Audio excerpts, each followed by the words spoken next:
ورحمۃ اللہ وبرکاتہ۔ الحمد للہ نحمده ونستعینه ونستغفره ونؤمن به ونتوکل علیہ ونعوذ باللہ من شرور انفسنا ومن سیئات اعمالنا من يهده الله فلا مضل له ومن يضلله فلا هادي له ونشهد أن لا إله إلا الله وحده لا شريك له ونشهد أن سيدنا ومولانا محمدا عبده ورسوله أما بعد فأعوذ بالله من الشيطان الرجيم بسم الله الرحمن الرحيم إن الله اشترى من المؤمنين أنفسهم وأموالهم بأن لهم الجنة۔ ساری تعریف اس اللہ کے لیے ہے جو ہمارا خالق ہے، مالک ہے، پروردگار ہے، اور جس کے پاس ہم سب کو لوٹ کر کے جانا ہے، جس کو اس زندگی کا حساب دینا ہے، اور جس کے ہاتھ میں ہماری زندگی کا آخری فیصلہ کامیابی اور ناکامی کا ہے۔ ہم نے پچھلے جمعے قرآن رہنمائی کی مکمل کتاب ہے اس پر بات کی تھی۔ اس میں ایک پوائنٹ یہ رہ گیا تھا کہ قرآن صرف مسلمانوں کے لیے ہدایت کی کتاب نہیں ہے۔ اللہ تعالیٰ نے فرمایا شہر رمضان الذی انزل فیہ القرآن، رمضان وہ مہینہ ہے جس میں قرآن اتارا گیا، ھدی للناس، سارے انسانیت کے لیے، سارے لوگوں کے لیے راستہ بتانے والی کتاب ہے، کامیابی کا راستہ۔ تو ہمارا فرض کیا بنتا ہے، ہماری ذمہ داری کیا بنتی ہے کہ جب وہ کتاب ہم تک پہنچ گئی ہے، ہمیں معلوم ہے کہ اس میں دنیا اور آخرت کی کامیابی کا راستہ بتایا گیا ہے، تو وہ لوگ جو اس ملک میں 80% ہیں جن کو معلوم نہیں ہے کہ قرآن کیا ہے، اللہ کیا ہے، رسول کیا ہے، آخرت کیا ہے، یہ رمضان بہترین مہینہ ہے کہ ہم ان تک اس کتاب کی تعلیمات کو پہنچائیں۔ اور اس کا سب سے آسان طریقہ، آج یہ مہینے میں الحمدللہ دلوں میں نرمی پیدا ہو جاتی ہے، نان مسلمز بھی احترام کرتے ہیں رمضان کا، تراویح کا، روزے کا۔ پرسوں ایک صاحب بتا رہے تھے کہ ہمارے نان مسلم فرینڈز ہم سے بول رہے تھے کہ یہ کیسے مسلمان ہیں آپ لوگ، اور اب آپ کا اپواس کیسا ہے کہ آپ کی عورتیں آتی ہیں ہماری دکانوں میں برقعے پہن کر کے، اور پتہ چلتا ہے کہ وہاں کھانا پینا برقعہ نکال کر کے پورا چل رہا ہے، یہ کون سا اپواس ہے آپ لوگوں کا؟ اسی طرح سے جو ہمارے مرد ہیں، ہوٹل کھلے ہوئے ہیں بہت سارے۔ تو اس میں ہمیں کیا کرنا چاہیے کہ نمبر 1، اگر ہو سکے، ممکن ہو، اور کیوں نہیں ہے، دنیا کے معاملات میں ہزاروں لاکھوں ہم خرچ کر سکتے ہیں، ہمارے جتنے نان مسلم فرینڈز ہیں، پڑوسی ہیں، دکانوں کے آس پاس لوگ ہیں، ان کی ایک دعوت افطار کیجیے، اپنے گھر پہ بلائیے، اور ان کو کنڑا زبان میں قرآن کا ہدیہ اور تحفہ دیجیے۔ اس سے 2 فائدے ہوں گے۔ نمبر 1، اگر اس کو ہدایت مل گئی تب تو آپ کی زندگی انشاءاللہ کامیاب ہو جائے گی، آپ کی ہو سکتا ہے کہ اللہ تعالیٰ اس بہانے آپ کی مغفرت بھی فرما دے، اور اگر ہدایت نہ بھی ملی تو کم سے کم یہ تو سمجھ میں آ جائے گا کہ اسلام کیا ہوتا ہے، مسلمان کیا ہوتا ہے۔ جو نفرتیں پھیلائی جا رہی ہیں ان کا یہ سب سے بہترین توڑ ہے۔ تو یہ رمضان میں ہمیں کوشش کرنی، یہ ہماری ذمہ داری بھی ہے، ہمارا فرض بھی ہے، اور نان مسلم بھائیوں کا ہمارے اوپر حق بھی ہے۔ سب سے ہم بولتے ہیں کہ وہ ہم پہ ظلم کر رہے ہیں، ایک صاحب نے فرمایا کہ مسلمان سب سے بڑا ظالم ہے کہ جو سب سے بڑا حق تھا نان مسلم بھائیوں کا، قرآن اسلام کی دعوت، اس سے ان کو محروم کر کے رکھا ہے۔ اور اللہ تعالیٰ نے قرآن میں ایسے لوگوں کے بارے میں فرمایا ہے کہ ان الذین یکتمون ما انزلنا من البینات والہدی، بے شک وہ لوگ جنہوں نے ہماری نازل کی ہوئی کتاب اور ہدایت کو چھپا کے رکھا ہے، حالانکہ ہم نے اسے لوگوں کے لیے بیان کر دیا ہے کھول کھول کے، تو اللہ تعالیٰ فرماتا ہے اولئک یلعنہم اللہ، ان پر اللہ کی لعنت ہے، ویلعنہم اللاعنون، اور سارے لعنت کرنے والوں کی لعنت ہے۔ تو اگر ہم سب لعنت سے بچنا چاہتے ہیں، جو ہم لوگ یہاں بیٹھے ہوئے ہیں، تو کم سے کم اتنا کر سکتے ہیں کہ ہمارے، بلکہ ضرور کرنا چاہیے کہ جو بھی ہمارے کانٹیکٹس میں نان مسلم بھائی ہیں، ان کو دعوت دے کر کے، ان کی افطار کر کے، ان کو بریانی وغیرہ کھلا کر کے، جو بھی آپ کھلانا چاہیں، ان کو ضرور کنڑا زبان میں اللہ کی کتاب کا ترجمہ دیں تاکہ وہ سمجھیں کہ یہ قرآن میں کیا لکھا ہوا ہے۔ یہ تو پچھلے جمعے سے تعلق اس کا تھا۔ آج کا جو ہمارا اصل ٹاپک ہے وہ ہے money is the half price of paradise. اللہ تعالیٰ نے سورہ توبہ آیت نمبر 11 میں فرمایا ان اللہ اشتری من المؤمنین انفسہم واموالہم بان لہم الجنہ، بے شک اللہ نے ایمان والوں کی جان اور ان کا مال جنت کے بدلے خرید لیا ہے۔ تو جنت کی قیمت کیا لگائی گئی؟ جان اور مال۔ تو جان آدھا پرائس ہوا اور مال 50%۔ تو جو ہم نمازیں پڑھ رہے ہیں، ذکر کر رہے ہیں، تلاوت کر رہے ہیں، روزہ رکھ رہے ہیں، یہ جان کی قربانی ہے۔ اور انفاق، صدقہ، زکوٰۃ، یہ سب کسی ہے؟ مال کی عبادت ہے اور مال کی قربانی ہے، اور ہاف پرائس میں کوئی چیز ملتی نہیں۔ بہت سارے لوگوں کو ہم دیکھتے ہیں، بہت نمازوں کے پابند، تہجد گزار، عمرے پہ عمرہ، حج پہ حج، لیکن جب اللہ کے راہ میں خرچ کرنے کی بات آتی ہے، غریبوں، مسکینوں، کمزوروں کی مدد کرنے کی بات آتی ہے، تو اس وقت ان کا ہاتھ جیب کے اندر نہیں جاتا، بلکہ اللہ تعالیٰ نے جو فرمایا کہ ان کا ہاتھ گردن سے بندھا ہوا رہ جاتا ہے۔ تو آئیے ہم دیکھتے ہیں کہ خرچ کیوں کرنا چاہیے، خرچ کرنے کے فائدے کیا ہیں، نہیں کرتے ہیں تو اس کے نقصانات کیا ہیں دنیا اور آخرت میں، اور خرچ کرنے کا ہمارے مال کا جو منیمم حق ہے وہ کیا ہے؟ سال میں زکوٰۃ 2.5%۔ اور ایک اور ٹاپک پر انشاءاللہ ہم بات کریں گے، جو چندے کا جو مسئلہ ہے آج کل، انشاءاللہ اس پر بھی بات ہوگی۔ تو اللہ تعالیٰ فرماتا ہے سورہ بقرہ آیت نمبر 254 میں، کیوں خرچ کرنا تمہیں؟ وَأَنفِقُوا مِمَّا رَزَقْنَاكُم مِّن قَبْلِ أَن يَأْتِيَ يَوْمٌ لَّا بَيْعٌ فِيهِ وَلَا خُلَّةٌ وَلَا شَفَاعَةٌ۔ اے لوگو خرچ کرو، اے ایمان والو خرچ کرو۔ کس میں سے خرچ کرنا ہے؟ مما رزقناکم، اس مال میں سے جو ہم نے تم کو دیا ہے۔ کیا مطلب ہوا؟ پہلے بھی تمہارے پاس نہیں تھا جب تم پیدا ہوئے تھے، اور جب مرو گے تب بھی کیا ہو جائے گا؟ تمہارے پاس رہے گا؟ نہیں رہے گا۔ جو ہم نے تم کو دیا ہے اس میں سے خرچ کرو۔ کب تک خرچ کرنا ہے؟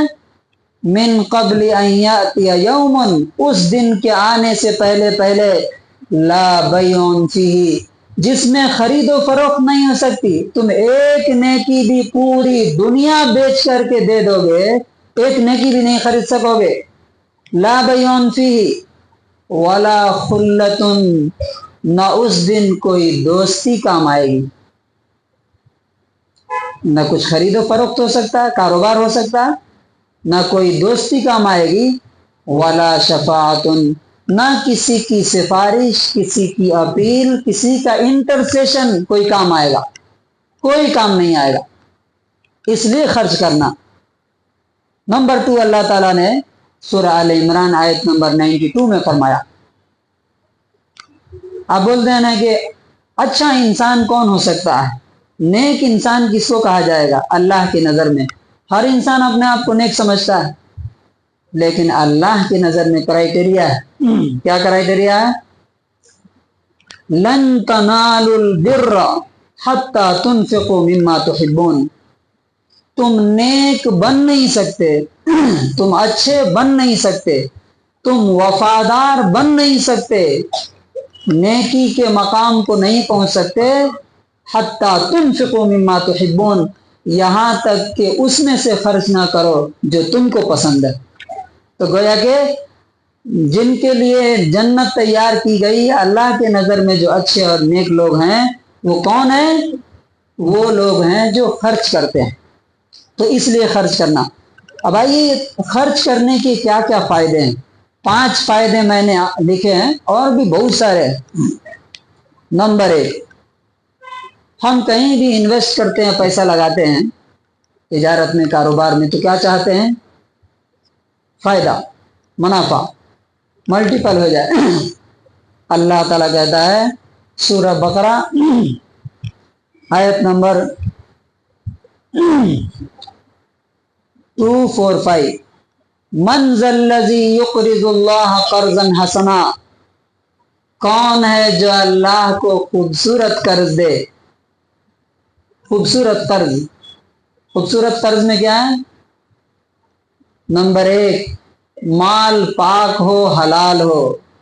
ناپاک مال اللہ تعالیٰ قبول، حرام کی کمائی کا، سود کا، ادھر کا ادھر کا قبول نہیں کرتا۔ نمبر 2، نیت پاک ہو کہ یہ صرف اللہ کو راضی کرنے کے لیے میں دے رہا ہوں۔ یہ 2 کنڈیشن ہے تو وہ قرض حسن ہے۔ چاہے وہ کسی کو دے، وہ کسی کو دوست کو دے رہا ہے، وہ بیوی پہ خرچ کر رہا ہے، بچوں پہ خرچ کر رہا ہے، وہ کسی قرضدار کا قرض اتار رہا ہے، وہ اللہ کو قرض دے رہا ہے، وہ مسجد میں دے رہا ہے۔ تو فرمایا کہ کون ہے جو اللہ کو اچھا قرض دیتا ہے، تو اللہ تعالیٰ کیا کرے گا؟ فَيُضَاعِفَهُ لَهُ أَضْعَافًا كَثِيرًا، اللہ تعالیٰ اس کو ملٹیپلائی کرتا چلا جائے گا۔ 2 گنا نہیں بولا، 3 گنا نہیں بولا، اضعافاً کثیرہ، کتنے ملٹیپلائی کرے گا، کتنا گنا دے گا، وہ ہم نہیں جان سکتے۔ ہماری نیت اور مال کی پاکی پر ڈیپینڈ کرتا ہے۔ نمبر 1۔ نمبر 2 فائدہ، دینے والا، خرچ کرنے والا، اللہ تعالیٰ اس کے انکم سورس کی حفاظت کرتا ہے، اس کی کمائی کے ذریعے کی حفاظت کرتا ہے، بڑھاتا ہے۔ مسلم کی حدیث ہے 2984، شاید اس سے پہلے آپ لوگوں نے سنی ہوگی۔ ایک شخص صحرا میں جا رہا تھا، اس نے بادل سے آواز سنی کہ فلاں آدمی کے باغ میں برسا دو۔ پیچھے پیچھے گیا، جا کے دیکھا تو ایک بوڑھا آدمی، وہ پانی جو ہے وہیں ایک ہی جگہ پانی برسا، وہ اور ایک ہی باغ میں گیا، باقی کسی کھیت میں نہیں برسا۔ جا کے گیا تو ایک آدمی اس کو پانی کو درختوں کے پاس لے کے جا رہا تھا۔ پوچھا کہ کیا وجہ ہے، تو اس نے کہا کہ دیکھو، اس میں سے جو بھی انکم ہوتی ہے اس کو میں 3 حصوں میں تقسیم کرتا ہوں۔ نمبر 1 حصہ اللہ کے بندوں کے لیے، نمبر 2 گھر والوں کے لیے، اور نمبر 3 اس باغ میں جو خرچ ہوتا ہے اس کے مینٹیننس کے لیے۔ فار ایگزامپل اگر 3 لاکھ روپے آمدنی ہوئی تو 1 لاکھ اللہ کے راہ میں، 3 کروڑ ہوا تو 1 کروڑ اللہ کے راہ میں، 1 کروڑ گھر والوں کے لیے، 1 کروڑ انویسٹمنٹ کے لیے۔ تو کہا کہ اچھا، اسی وجہ سے میں نے بادل میں سنا اس سے حدیقت فلان، تمہارا نام لے کے کوئی بول رہا تھا کہ فلاں کے باغ میں پانی برسا دو۔ آج بولتے ہیں لوگ جاب چلی جا رہی ہے، نوکری ختم ہو جا رہی ہے، کاروبار بند ہو رہے ہیں، کیوں؟ اس لیے کہ پیسہ مٹھی بھر لوگوں کے ہاتھ میں ہے اور وہ مٹھی بند کر کے رکھے ہوئے ہیں۔ باقی غریب کیا ہے؟ سوسائڈ کر کے مرے، بیماری سے مرے، کوئی پرواہ نہیں، کینسر سے مر جا رہے ہیں لوگ۔ اس لیے ان کی بد دعا ان کی آہ کہاں جائے گی؟ وہ تو جاب اڑا دے گی، وہ تو برے حکمرانوں کو لائے گی، وہ بزنس کو، کاروبار کو تباہ و برباد کرے گی۔ اور ایسی بھی مثالیں ہیں، میں نے دیکھا، میں شاہین باغ میں تھا، اس وقت میں نے ایسا تقریر میں بولا تھا کہ ہر مہینے اپنے انکم کا 5%، 10% جیسے گھر والوں کے لیے آدمی کاروبار کے لیے کرتا ہے، اللہ کے راہ میں دینا چاہیے۔ ایک ینگ لڑکا سن لیا، وہ دبئی گیا، وہاں سے مجھے فون کیا کہ حضرت میں نے آپ کی تقریر میں سنا تھا، میں چاہتا ہوں کہ ہر مہینے اللہ کے راہ میں دوں۔ تو وہ پابندی کے ساتھ 7,000 8,000 روپے بھیجتا ہے۔ پرسوں اس نے فون کیا اور اس نے خوشخبری دی کہ اللہ کے فضل سے میری یہاں پہ گورنمنٹ جاب لگے۔ آپ کو معلوم ہے گلف میں یہاں کے لوگوں گورنمنٹ جاب جلدی نہیں لگتی ہے، وہاں میونسپلٹی میں اللہ تعالیٰ نے اس کی جاب لگا دی اور اس کی انکم پہلے سے کئی گنا زیادہ ہو گئی۔ تو یہ انکم سورس کی حفاظت اور برکت ہوتی ہے جب انسان دیتا ہے۔ نمبر 3، فرشتوں کی دعا۔ مسلم کی حدیث ہے 1010 1010، نبی صلی اللہ علیہ وسلم نے فرمایا کہ 2 فرشتے ہر دن اترتے ہیں۔ ایک فرشتہ دعا کرتا ہے، اللہ تعالی اللہم آتی منفقا خلفا، اے اللہ خرچ کرنے والے کو، دینے والے کو اس کا بدلہ دیجیے۔ کیا خیال ہے؟ وہ فرشتہ اپنی مرضی سے آتا ہے کہ اللہ کے پرمیشن سے آتا ہے؟ اپنی مرضی سے آتا ہے؟ نہیں آتا نا، اللہ اتارتا ہے۔ دعا کرنے کے لیے ڈیوٹی کون لگاتا ہے؟ اللہ تعالیٰ لگاتا ہے۔ تو اس فرشتے کی دعا قبول ہوگی نہیں؟ ہوگی کہ نہیں؟ اور دینے والے کے مال میں برکت اور اضافہ ہوگا کہ نہیں ہوگا؟ 100% ہوگا، اور ہوتا ہے، جیسے میں نے ابھی آپ کو مثال دیا۔ چوتھا بہت امپورٹنٹ، خرچ کرنے والے کے لیے جنت میں ایک اسپیشل ڈور ہے، خاص دروازہ ہے۔ یہ حدیث ہے بخاری کی 3216 نمبر۔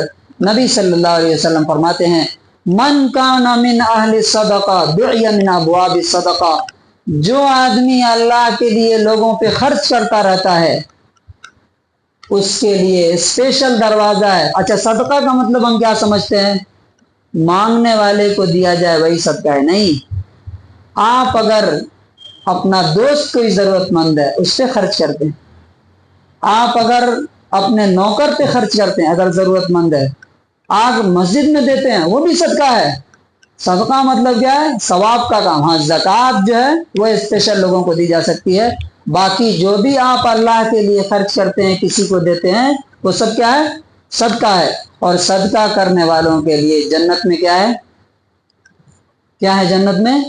ایک اسپیشل دروازہ ہے جن سے بلایا جائے گا ان کو۔ اور آخری چیز، 5ویں، بخاری کی حدیث نمبر 6 ہے، نبی صلی اللہ علیہ وسلم کیسے تھے؟ خرچ کرنے والے تھے کہ نہیں؟ آپ صلی اللہ علیہ وسلم کے بارے میں آتا ہے کان اجود الناس، آپ صلی اللہ علیہ وسلم سب سے زیادہ سخی، فیاض، دینے والے، اسپینڈ کرنے والے، جنرس تھے آپ۔ اور آپ کی سخاوت رمضان میں کیسے ہو جاتی تھی معلوم؟ صحابی کہتے ہیں کالریح المرسلہ، جیسے طوفان اور آندھی کی طرح آپ خرچ کرتے تھے۔ جس طرح سے آندھی ہر شخص کو لگتی ہے، اسی طرح سے آپ کی سخاوت ہر شخص کو پہنچتی تھی۔ یہ 5 فائدے ہیں دینے کے۔ نہ دینے کے نقصانات 5 ہم نے نوٹ کیے ہیں، وہ بھی ذرا دیکھیے۔ نمبر 1، آل عمران آیت نمبر 180 میں اللہ تعالیٰ فرماتا ہے وَلَا يَحْسَبَنَّ الَّذِينَ يَبْخَلُونَ بِمَا آتَاهُمُ اللَّهُ مِنْ فَضْلِهِ هُوَ خَيْرٌ لَهُمْ بَلْ هُوَ شَرٌّ لَهُمْ۔